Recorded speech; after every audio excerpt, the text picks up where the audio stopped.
Bienvenue sur nos 2 centimes consacrés à l'énéagramme de type 5. Aujourd'hui, on parle avec Geneviève et Timothée qui nous parlent de qu'est-ce que c'est d'être eux-mêmes et de ce qui se passe dans leur dedans. On commence l'épisode avec notre expert énéagramme David qui nous rappelle les caractéristiques d'un type 5. Lui-même est 5, donc ça fait 3 5 qui vont parler à la suite. Je vous souhaite un très bon épisode et une bonne écoute.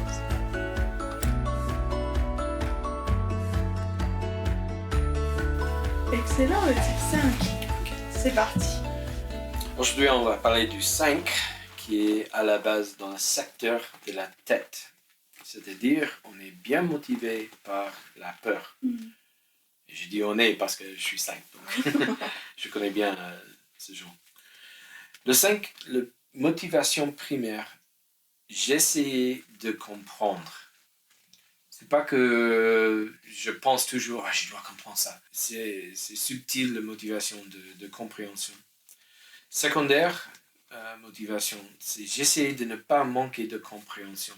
Par exemple, si quelqu'un m'arrête dans la rue, est-ce que tu connais non.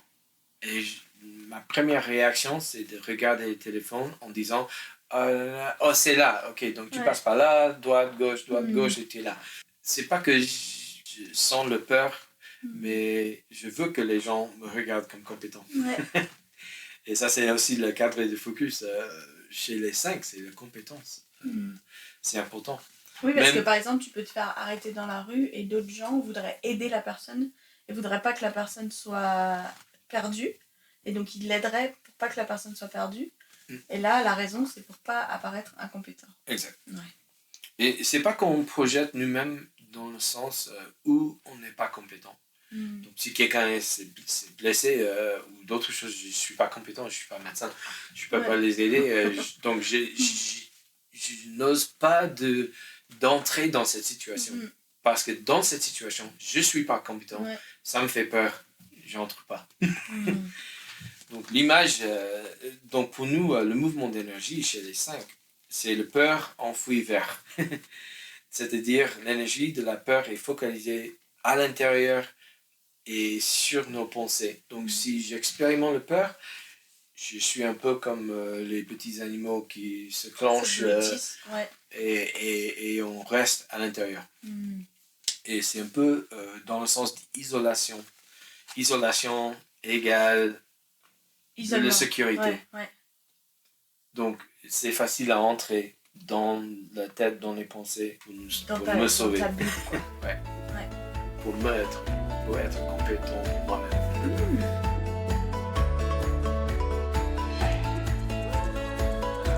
Aujourd'hui, on fait l'épisode sur les 5 et on parle avec Geneviève et Timothée. Et Geneviève et Timothée, nous sommes réunis ensemble dans une chambre de la maison parentale. Il pleut dehors. Du coup, est-ce que vous voulez vous présenter ? Geneviève, tu veux commencer ? Donc je commence. Donc je m'appelle Geneviève. Dois-je dire que je suis la mère de Sophie ? Oui, je pense qu'il faut le dire. J'ai presque 65 ans. Et donc je suis retraitée. J'ai un mari avec qui je vis depuis 40 ans et des poussières. Et qu'est-ce que je veux dire ? Quel est votre type d'énéagramme ? Donc il semblerait que mon type d'énéagramme c'est 5. Voilà. et on peut dire que tu es mariée à un 9, puisqu'on a déjà entendu l'épisode 9, normalement, à ce stade. Si vous n'avez pas écouté l'épisode des types 9, allez l'écouter, il est vraiment bien. Timothée ?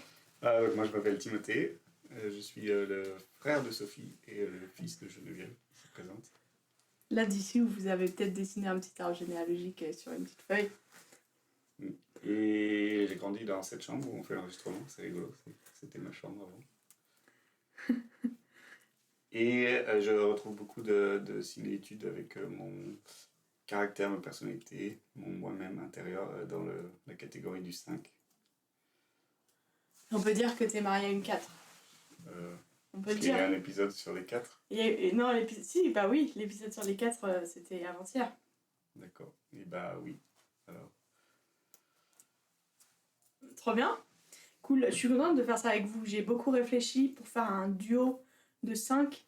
Je sais que les 5, ils ont besoin d'être parfois peut-être un peu rassurés pour parler des choses un peu intimes. Et donc, je suis contente que vous vous connaissiez bien. Et j'espère que ça va faire en sorte qu'il y ait des belles interactions. Du coup, Tim, est-ce que tu veux nous parler de comment est-ce que tu as trouvé ton type et comment tu as entendu parler de l'énéagramme? Il me semble que c'était toi qui étais un peu... Sophie, qui était un peu meneuse dans le brasser l'énéagramme et nous inciter à trouver notre type. Et voilà, j'ai jamais trop été test de personnalité. Mais j'ai quand même lu un peu les trucs et j'ai trouvé ça intéressant. Pas tant parce que ça me met dans une boîte et ça définit qui je suis, mais parce que je vois, ça me donne une lumière, un regard extérieur sur mon comportement dans plein de situations et ça m'aide à relativiser et à être libéré un peu de certaines pressions ou angoisses ou peurs parce que je sais que c'est normal. C'est juste qu'il y a des gens qui sont comme ça. Ok. Et toi, maman, comment tu as trouvé ton type? Moi, je répondrais un peu comme Timothée que c'est Sophie qui a été un peu une impulsion pour nous, pour ça. Où on a un tout petit peu creusé, j'ai commencé un tout petit peu à creuser cette question de... On voit... c'est un outil pour apprendre à se connaître, en fait, et un outil souvent parmi d'autres. Et je pense que toute la vie, on apprend à se connaître. Enfin, j'ai passé beaucoup de temps à réfléchir sur moi-même, qui j'étais, et surtout ne pas rentrer dans une case non plus, dans un tiroir qui est fermé. Mais effectivement, de mieux comprendre qui je suis, ça aussi permet de relativiser sur les autres, et en particulier nos plus proches, ou de mieux les comprendre, enfin, ou de se donner aussi, d'être bienveillant avec soi-même aussi, je pense. Excellent. Alors, qu'est-ce que ça a changé de toi, maman? Timothée, il a un peu dit, mais dans la découverte de ton type, dans ta manière d'agir ou de te comporter, est-ce que ça a changé quelque chose? T'as le droit de dire non. Non, je pense que ça n'a rien changé, à part que je me suis dit, ah oui, si je fais des collections, si je veux faire un tour de questions qui soit à peu près complet, sur une question qui m'intéresse, enfin, sur un domaine qui m'intéresse, bon, je peux l'expliquer à cause de ce type d'énéagramme dans lequel je pense être. Alors, qu'est-ce que vous aimez le plus dans le fait d'être vous-même et d'être un individu qui fait partie de la case de l'énéagramme 5? Donc, certaines personnes qui connaissent bien l'énéagramme et qui l'étudient disent que le 5 est un observateur. Et je pense qu'effectivement, je me retrouve souvent observant ce qui se passe autour et gardant de la distance. Surtout jamais trop s'en approcher, mais garder de la distance avec les choses. Et ça a des côtés sécurisants en quelque part, dans le fait qu'on ne s'implique pas trop, quoi. Enfin, ou avant de s'impliquer, on prend du recul, et on réfléchit, on analyse, on se pose des questions auxquelles on n'a pas toujours de réponse d'ailleurs. J'essaie de décortiquer le pourquoi du comment de la chose. Ouais. Et ça, t'aimes bien? Et ça, j'aime bien. Ouais. Juste pour aimer bien. Ouais. Moi, j'aime bien tout comprendre. J'aime bien, c'est un peu pareil, quoi, pour analyser, mais juste savoir plein de choses à propos de plein de choses. À propos des choses qui t'intéressent. Oui, ouais. Mais du coup, les choses qui m'intéressent, c'est les choses sur lesquelles il y a des choses à savoir, que tout le monde ne sait pas. Ouais. Donc être compétent dans plein de domaines, même si c'est que de la théorie. Ouais, moi, je considère que les compétences que j'ai, c'est surtout des compétences empiriques, enfin, pas très universitaires en tout cas, que j'ai acquis au fil du temps parce que j'ai passé du temps à regarder des bouquins sur tel ou tel sujet.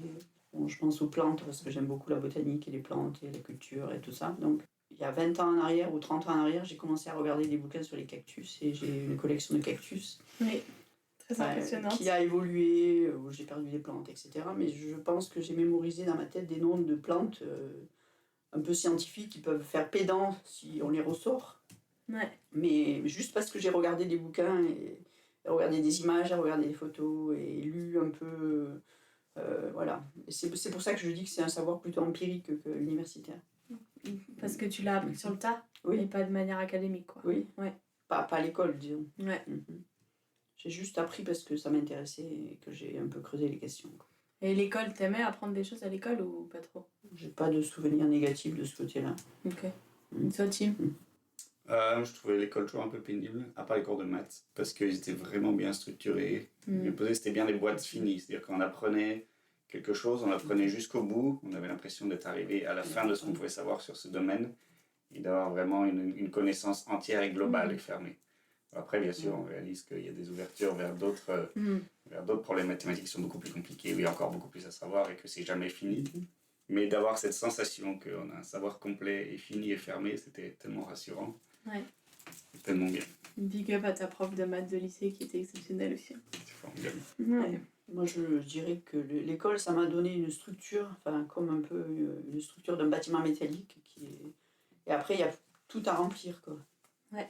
Par contre, moi, j'ai souvent trouvé que l'école n'allait pas assez vite et pas assez loin. Dans plein de domaines, j'étais frustré parce qu'on mettait trop longtemps à apprendre les choses, parce qu'il fallait le rythme de la classe et moi, j'avais besoin d'aller plus vite. Et du coup, je m'asseyais, je m'ennuyais et c'était insupportable, quoi.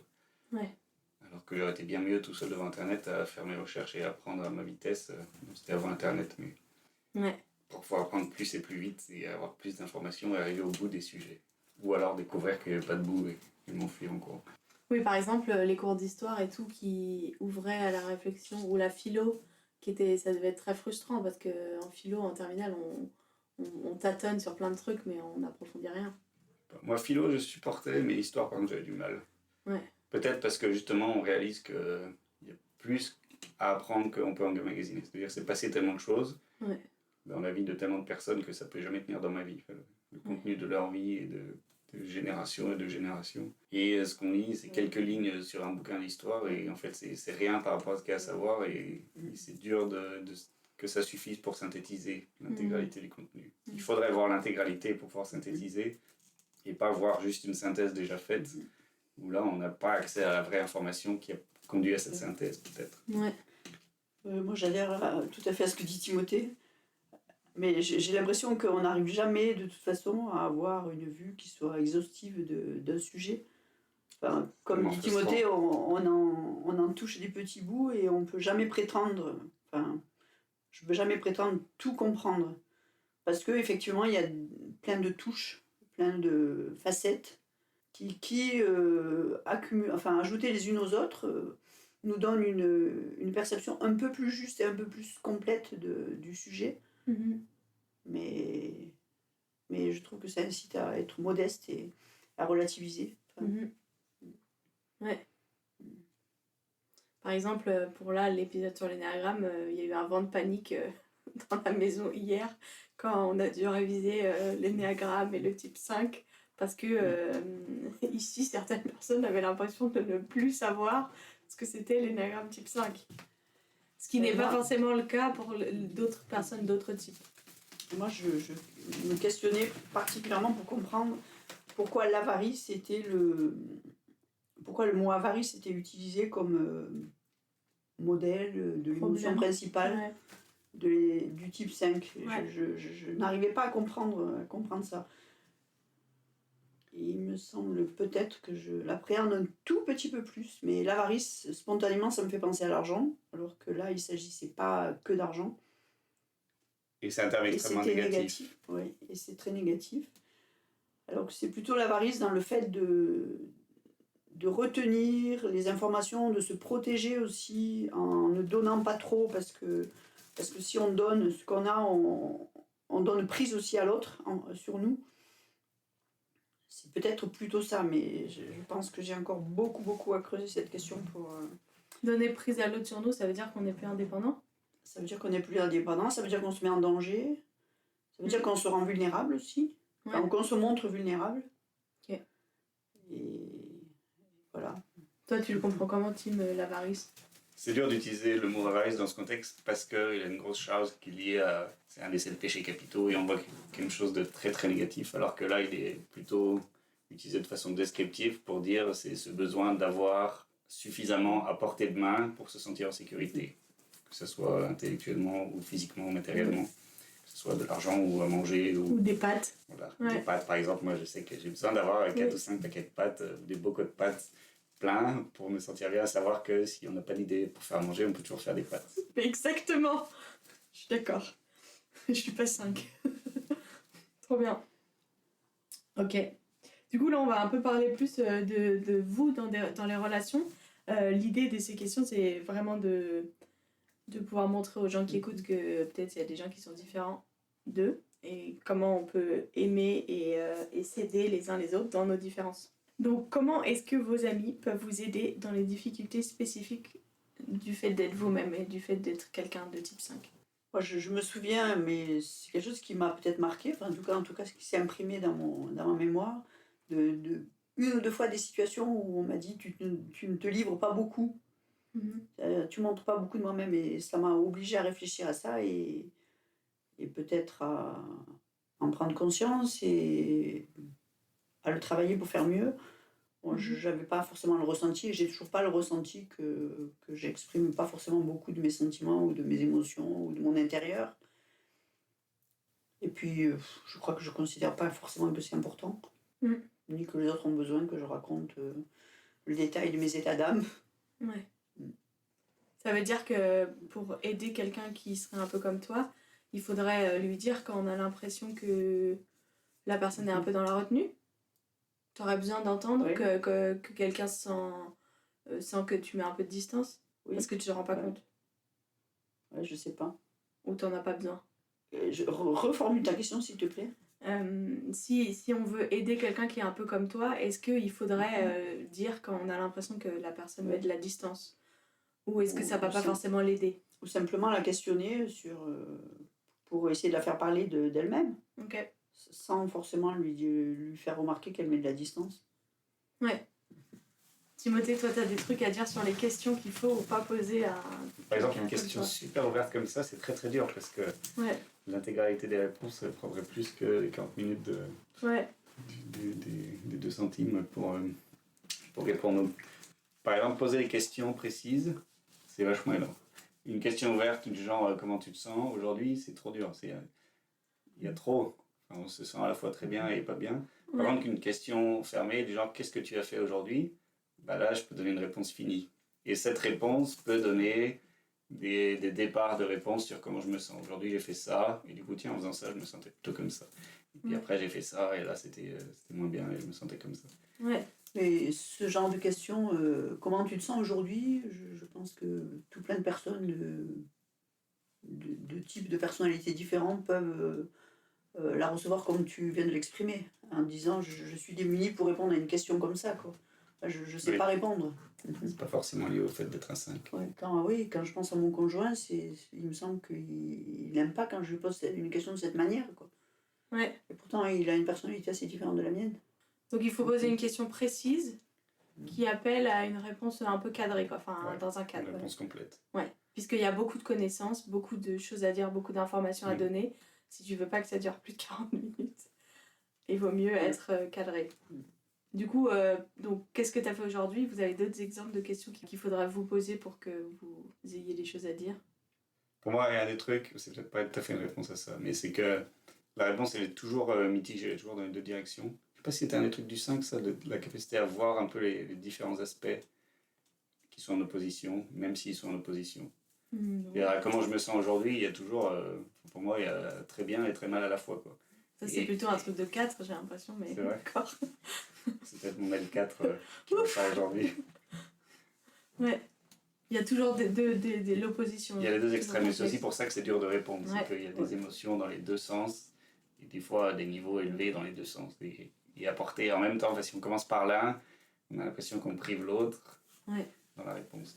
Et c'est vrai que ce que tu dis, ça m'aide à analyser peut-être les choses comme ça que je ne l'ai jamais fait, mais aussi avec l'idée qu'une réponse à une question comme ça, ça ne peut être que ponctuel et instantané et pas finalement réel, dans le sens qu'on est toujours en évolution et en transformation, et que ce qu'on ressent à un tel moment, ça va être différent de ce qu'on ressentira 1 heure plus tard. Enfin, Du coup, la question, c'est à quoi ça sert de répondre à cette question?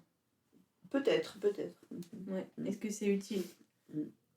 Et à la fois, c'est utile dans le sens qu'on communique et on communique avec l'autre qui nous pose la question. Ouais. On est dans la relation, Comment les gens autour de vous peuvent vous montrer qu'ils vous aiment? Donc, vous montrent qu'ils vous aiment? Vous avez des gens qui vous aiment dans vos vies. Comment est-ce que vous savez qu'ils vous aiment? Je vais revenir un peu, c'est un peu en lien avec ça, un peu en lien avec les questions d'avant. Ouais. Mais on parlait du fait qu'on lui fait des fois, où on lui a fait le reproche de ne pas s'ouvrir. Et ça, c'est un des trucs clés du 5, c'est d'être plutôt en retrait. Parce qu'on a besoin de se sentir en sécurité et d'avoir bien eu le temps de poser une réflexion. Des fois, je ne peux pas répondre à une question tout de suite parce que j'ai besoin d'avoir pris le temps, moi, de faire le point. Et ça va se faire la nuit, le matin, au réveil, ou à des moments où je suis vraiment tout seul, posé. Ouais. Et du coup, je ne peux pas répondre aujourd'hui. Je ne veux pas répondre aujourd'hui parce que je n'ai pas encore la sécurité d'avoir moi-même bien compris, bien analysé. Ouais. Ça, c'est vraiment un truc où je me retrouve tout à fait dans le cadre du 5. Et donc, on peut m'aider en me laissant le temps. Ouais. En comprenant que j'ai besoin de ce temps. Et en se sentant pas blessé quand je réponds pas, quand j'évite la question, quand j'arrive pas à répondre, quand je retourne la question au lieu de répondre. Enfin, et en comprenant que j'ai besoin de ce temps. Après, des fois, on peut m'aider en m'accompagnant dans le travail de réflexion. Mais c'est peut-être pas forcément le moment, mais ça peut être le moment. Et à ce moment-là, poser des questions bien cernées, bien précises. Des petites questions où il peut y avoir des petites réponses, c'est aidant. Et toi, est-ce que tu es capable de faire la distinction entre le moment où tu as besoin d'être, que ça t'aiderait d'être accompagné et le moment où tu as besoin d'être tout seul? Est-ce que toi, tu arrives à le communiquer en disant, à le savoir même pour toi-même, de dire là, j'aurais besoin d'être toute seule ou là, j'aurais besoin qu'on me pose des questions? Je sais pas du tout. Tu sais pas? Ok. Moi non plus. Tu sais pas quand est-ce Mais que c'est vrai que globalement, je pense que quand je pense à notre vie de couple, il y a eu un certain nombre de fois où j'aurais aimé que mon conjoint m'aide à creuser une question, en me posant des questions pratiques qui m'aident à franchir des étapes dans ma réflexion. Et pas juste d'être dans le silence et dans ouais. l'isolement tout seul pour réfléchir, quoi.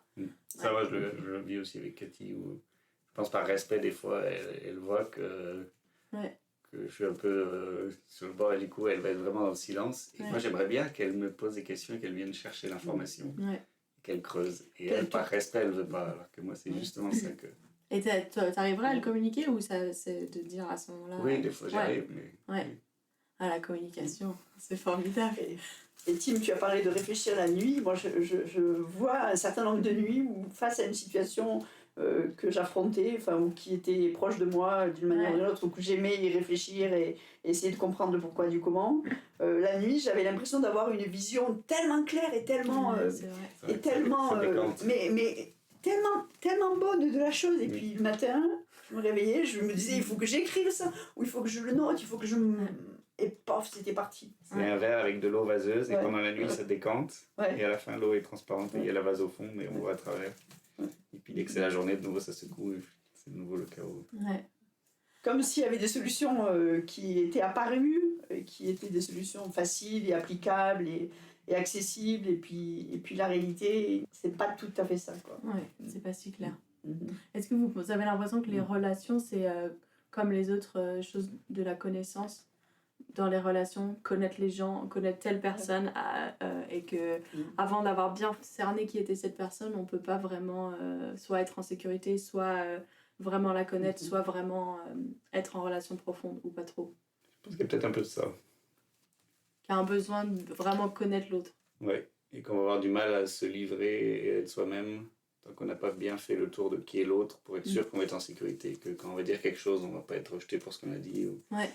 On va ouvrir une partie plus intime, on va pas être blessé par la réaction de l'autre. C'est vrai que les gens qui sont mes amis, c'est des gens qui me renvoient une image positive de moi-même. Peut-être que c'est valable pour les amitiés. J'espère que c'est le cas pour tout le monde. Et les gens qui sont mes amis, c'est des gens avec qui j'ai des échanges, pas forcément sur tous les sujets non plus. Du coup, il y a peut-être des gens dans vos vies qui ne sont pas vraiment vos amis proches, et peut-être que vous avez envie de dire des trucs aux gens qui ne sont pas de type 5 pour qu'ils comprennent un peu mieux les gens de type 5. Donc on a beaucoup de réflexions intellectuelles, théoriques intérieures. Et du coup, on peut apparaître distant et coupé du monde. Mais c'est peut-être le cas. Mais c'est pas grave, c'est normal. On va bien. On va bien quand même, oui. En fait, c'est juste être dans le monde, mais de manière intellectuelle, quoi. Et faites vachement attention si vous commencez à nous poser des questions sur un sujet qui nous intéresse. Parce qu'on a beaucoup d'informations à donner. Des fois, on ouvre les vannes et après, on n'arrête plus. On peut gaver les gens, quoi. Ça m'est arrivé plusieurs fois de parler de trucs avec passion et puis de réaliser qu'au bout d'un moment les gens en face ils s'ennuyaient. Bon, ok, peut-être que j'arrête maintenant. Ah, c'est trop beau la passion. C'est vrai que vous êtes deux personnes passionnées par plein de choses, c'est trop beau. Oui. Et c'est vrai que c'est agréable quand on a en face de nous quelqu'un qui peut accrocher un petit peu un morceau de notre passion. Ouais. Parce qu'on peut la communiquer, parce qu'on s'approche de cette personne, et parce que... C'est vrai. C'est vrai que moi, j'ai pas envie de gaver les gens avec les sujets qui m'intéressent, qui ne posent pas de questions ou qui ne manifestent rien de ce côté-là, quoi. Ouais. Oui, donc en fait, pour aimer un 5, même, il faut s'intéresser aux choses qui l'intéressent, pour rentrer un peu dans son monde, quoi. Sans être hypocrite. Oui et non, après je me disais aussi, par exemple, dans le cadre de poser des questions fermées, par exemple, ma femme, elle veut savoir comment je me sens, c'est ça qui est important pour elle. Ouais. Si elle me demande comment je me sens, moi je veux pas arriver à répondre, c'est trop compliqué. Ouais. Par contre, ça l'intéresse pas du tout de savoir ce que j'ai fait aujourd'hui, parce que mon boulot il est saoulant pour elle, c'est pas du tout. Mais il va falloir qu'elle passe par là pour poser des questions auxquelles moi je vais me sentir bien de répondre, parce qu'il y a un beau cadre, et qui vont me mener vers une réponse qui correspond à ce qu'elle a besoin d'entendre, c'est comment je me sens aujourd'hui. Oui, parce qu'en s'intéressant à ce que tu fais, elle s'intéresse à toi, quoi. Oui, et aussi elle me donne une plateforme pour commencer des réponses qui vont mener à des réponses sur les émotions ou sur mon être intérieur. Oui, en fait, c'est comme une spirale, c'est-à-dire que si si tu, en tant que 5, tu parles à quelqu'un qui est intéressé par les émotions ou la vie intérieure profonde, il faut spiraler autour de sujets qui sont peut-être plus détachés ou plus intellectuels. Et au bout d'un moment, ça va spiraler vers un peu plus d'ouverture et ou j'allais dire de profondeur, mais c'est pas vraiment, parce que les autres c'est profond aussi, mais d'émotions, sentiments, des choses plus intimes, plus personnelles. C'est ça. Je pense que dans le fond, on est quand même assez indépendant. On n'a pas fondamentalement besoin des autres, enfin, même si on en a besoin, mais et même, enfin, moi je sais que j'aime les amis, j'aime les relations, et c'est riche, et ça fait partie aussi de ce qui stimule ma réflexion, les relations avec les autres. Mais fondamentalement, je peux me suffire à moi-même en bonne partie, quoi. Et tu dis ça même après l'année 2020-2021 où on a été confinés. Et quand même, je t'ai entendu dire plusieurs fois que les gens te manquaient. Oui, et je l'ai dit, et à la fois, j'ai lu quelque chose là-dessus, mais est-ce que c'est dans celui-là où on parlait qu'on était réducteur. Je pense que c'est important de dire que là, Geneviève est là, 3 feuilles, 2 livres à la main, avec des post-it à différents endroits. Vas-y, qu'est-ce que tu as lu à un endroit ? Je ne sais pas si je vais retrouver, mais que finalement, on adaptait nos besoins aux situations aussi. Enfin, qu'on devenait un peu réducteur, et qu'en quelque part, on faisait avec ce qu'on avait, quoi. Ouais. Enfin, j'ai lu quelque chose qui a exprimé un peu des choses comme ça, et bon, je ne retrouve pas ce texte. Oui, parce que du coup, il y a quelque chose, il y a une intériorité et une réflexion qui fait que par rapport à d'autres personnes, d'autres types, qui sont peut-être plus dans l'échange et qui ont plus besoin des autres, c'est plus difficile quand ils doivent s'adapter. Parce que vous êtes dans votre dedans, il y a une réflexion. Et c'est vrai qu'en 2020, j'ai exprimé que les gens me manquaient, et à la fois, je me suis sentie riche des quelques personnes qui me restaient en contact. C'est vrai. Et donc, pas frustrée de ce côté-là, quoi. Alors, du coup, il y a d'autres 5 qui vont écouter ce podcast, et qu'est-ce que vous avez envie de dire pour les encourager ? C'est trop bien d'être un 5. Oh. Ouais, moi j'aurais dit ça aussi. Trop de la chance. C'est trop chou. Mais alors pour les 5 qui sont pas contents d'être 5, les moments où vous n'êtes pas content d'être vous-même, qu'est-ce que vous aimeriez vous dire pour vous encourager à ce moment-là ? Se rappeler des moments où on est content d'être soi-même. Ouais. J'ai eu un job où c'était pas vraiment par mon boulot, mais il y avait du bazar partout dans l'atelier. Et il y avait des boîtes et des boîtes de fourmis, de vis, de boulons, de trucs. Et des fois on avait besoin d'un, mais pas souvent. Mais de temps en temps on avait besoin, et c'était galère de trouver parce qu'on savait pas où c'était. Et donc, des fois, j'arrêtais mon boulot que j'étais censé faire et je prenais du temps pour réorganiser les boîtes de vis. Et j'ai passé des heures et des heures à ranger des vis et c'était tellement bien. Quand c'était fini, ça me rendait tellement heureux.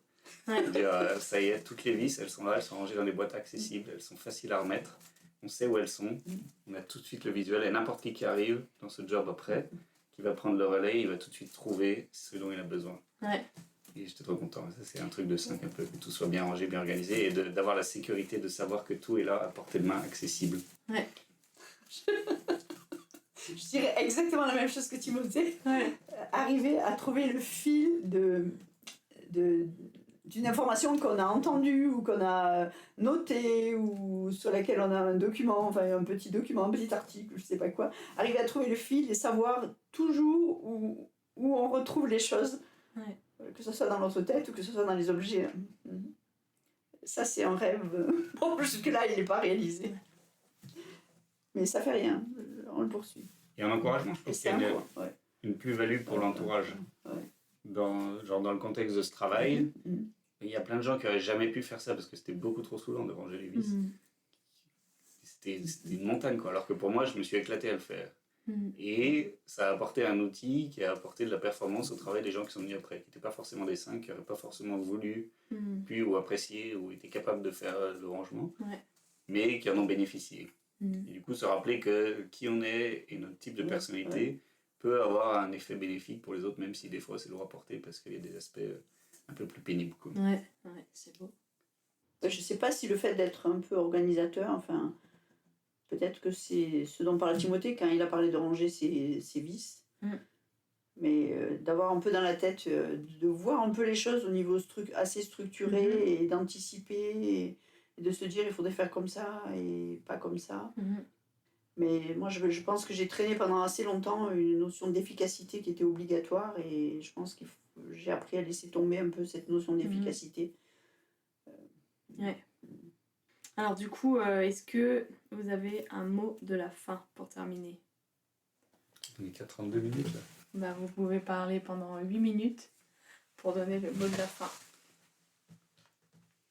Moi, je trouve que les difficultés, donc autant la joie d'être un 5, c'est de pouvoir tout ranger, c'est d'avoir des collections, c'est de tout comprendre, de tout savoir. Ça, c'est trop bien. Et les difficultés, pour moi, en tout cas, c'est vraiment le contact avec les autres et de réaliser que j'ai cette info ou ces choses qui sont bien rangées, qui sont précieuses, ou des solutions techniques ou des réponses aux questions, je les ai et j'arrive pas à les transmettre parce que dans un groupe, je suis pas à l'aise, parce que dans les relations, j'ai du mal à communiquer, parce qu'il y a trop d'infos à donner et pas assez de temps pour les donner. Parce que je voudrais tout transmettre et en fait, des fois, il faut juste synthétiser à la chose que la personne en face a besoin d'entendre et c'est pas beaucoup. Et c'est tellement dommage de laisser de côté tous ces trucs réjouissants et qu'il y a en parallèle. Quoi.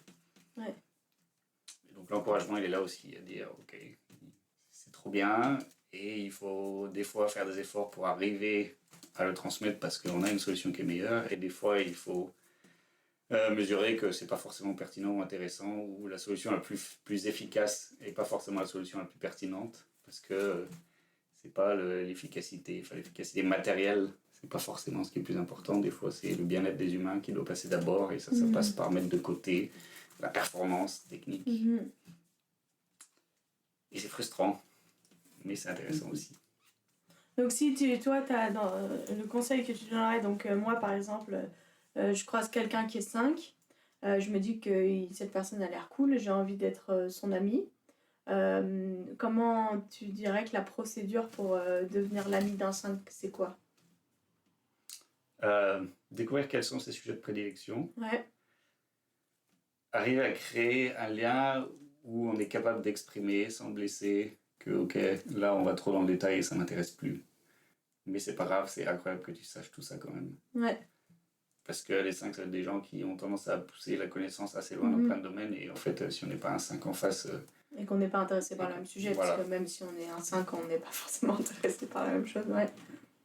Et donc, comment dans le relationnel avec lui, on peut, je sais pas, mettre de l'humour, mettre une manière qui soit pas blessante de dire ok, c'est bon. Ouais. On est assez là. Faire semblant, ça marche pas trop. Enfin, le 5, s'il sait de quoi il parle, faire semblant de s'y intéresser, il va vite rendre compte qu'effectivement ça ne nous intéresse pas. Et... Ouais. Est-ce qu'il y a je vais poser la question de manière très brute, est-ce que vous avez du mépris pour les gens qui connaissent pas des choses ou qui s'intéressent pas aux choses, parfois ? Bah non, parce que je sais que c'est pas leur truc. Mais peut-être il y a 10 ans, j'aurais pu quoi. Ouais. Donc un 5 qui serait pas forcément bien mature pourrait avoir du mépris pour quelqu'un qui a pas de connaissances, des fois, qui a pas soif. Surtout dans un cadre où on aurait tendance à penser qu'il devrait avoir ses connaissances. Ouais. Dans un métier, dans un boulot, on peut voir quelqu'un qui a un poste à responsabilité et ça surgit du fait qu'il ne connaisse pas vraiment le détail de moi je bosse pour lui et il ne sait pas vraiment ce que je fais en profondeur. Et on peut trouver ça blessant, et en fait, ça peut être non, en fait, son boulot à lui, c'est de porter la responsabilité, c'est pas justement d'avoir la connaissance technique, et ça, c'est mon boulot à moi. Et juste pour développer la sécurité dans l'amitié, toi, tu as parlé de sécurité, je pense que toi, c'est quelque chose qui est important pour toi aussi de se sentir en sécurité dans une relation. C'est pas une question que j'ai encore assez creusée, mais jusque-là, je ressens pas trop un manque d'insécurité, d'être en insécurité, mais je pense que j'ai encore à réfléchir à cette question. Mais peut-être que à la c'est questionner, pas quelque chose qui est important pour toi. Et je pense, à la différence de Timothée, je pense que je me sens pas spécialement mal dans un petit groupe, avec des gens. Même si on me donne pas beaucoup de place. Je peux être là et apprécier d'écouter les uns et les autres, de voir les interactions entre les uns et les autres. Et m'enrichir de cette manière. Donc c'est un peu différent. Quelque chose dont on n'a pas parlé, c'est peut-être le besoin de se mettre à l'écart des fois. Moi j'aime rencontrer des gens, mais j'ai aussi besoin d'avoir des jours où j'ai personne, et où personne n'a un regard sur moi et je fais ma vie comme j'ai envie de l'entendre, comme j'ai envie de la faire. Ça me fait beaucoup de bien. Du coup, si tu deviens ami avec un 5, laisse-le tranquille parfois. C'est ça, il faut pas être trop happant. Très bon geste. D'autres choses à dire? Tout, il y a encore tout à dire. Il y a encore toute une vie à dire. Juste commencer à gratter la surface de... Mais ça montre bien qu'on a tellement, qu'on est comme un prisme avec des multiples facettes qui brillent plus ou moins selon les jours, selon la lumière, selon les gens avec qui vous êtes. Les gens avec qui on est. Merci beaucoup pour cette discussion, c'était trop bien. Cool. Merci de nous avoir invités. Merci de donner la parole.